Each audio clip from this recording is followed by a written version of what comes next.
अगला proof based question है continued proportion, और ये ज़्यादा इंपॉर्टेंट है एज कम्पेयर टू प्रोपोर्शन। ठीक है, कॉन्सेप्ट वैसे ही है, चलिए अप्लाई करते हैं। A B C D are in continued proportion. तो कंटिन्यूड प्रोपोर्शन का कंडीशन क्या होता है? Given A by B is equal to B by C is equal to C by D is equal to K, और इसके according सी का value क्या होगा? डी के होगा, और डी बी का वैल्यू क्या होगा? सी के। सी का वैल्यू रख दो, यानी डी के इंटू के, मतलब बी का वैल्यू हो गया डी के स्क्वायर, और ए का वैल्यू क्या होगा? ए इज इक्वल टू बी के है, बी का वैल्यू रखो क्या है? डी के स्क्वायर, तो डी के स्क्वायर इंटू के।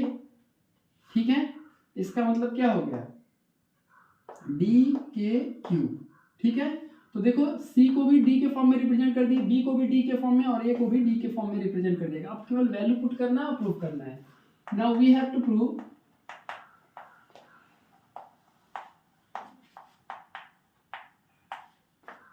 A cube plus B cube plus C cube upon B cube plus C cube plus D cube is equal to A by D।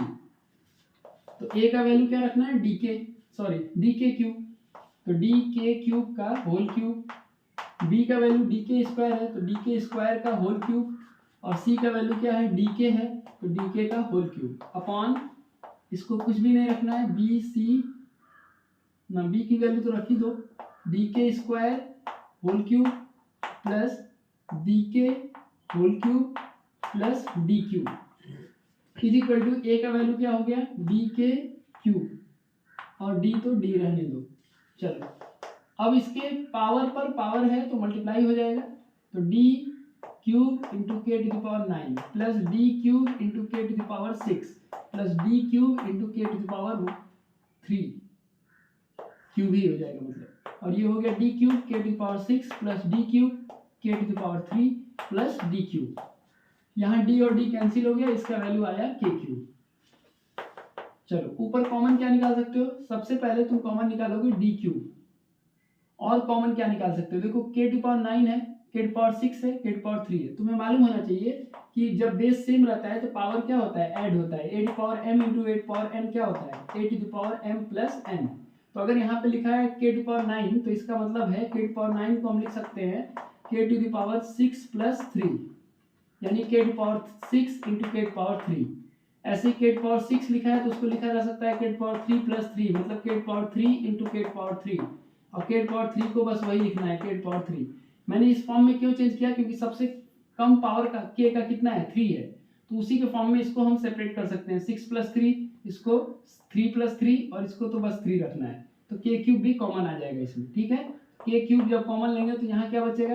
यहाँ पर बचेगा के to power 6। ये ध्यान रखना, 9th class में पढ़ाया जाता है भाई, के टू पावर 9 बराबर क्या होगा? के टू पावर 6 प्लस 3, तो ये हो जाएगा के to power 6 into K to power 3।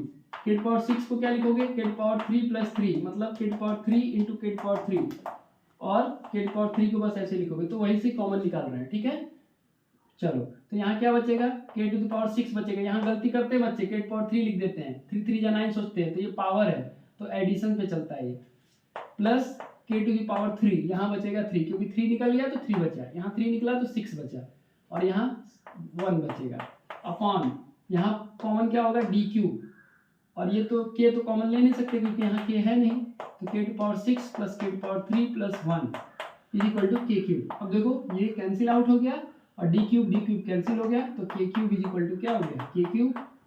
LHS is equal to RHS, hence prove. Question easy है भाई, देखिए कितने स्टेप लगे, 1 2 3, और क्वेश्चन आता है 4 नंबर का। ठीक है, तो 3-4 स्टेप का क्वेश्चन है, बस कॉन्सेप्ट यूज करोगे क्वेश्चन सॉल्व हो जाएगा। प्रोपोर्शन में इससे ज़्यादा कुछ नहीं है। अब अगला इंपॉर्टेंट टॉपिक है कंपोनेंडो एंड डिविडेंडो, और श्योर क्वेश्चन है वहाँ से, तो चलिए अब उस पर चलेंगे हम लोग। Thank you.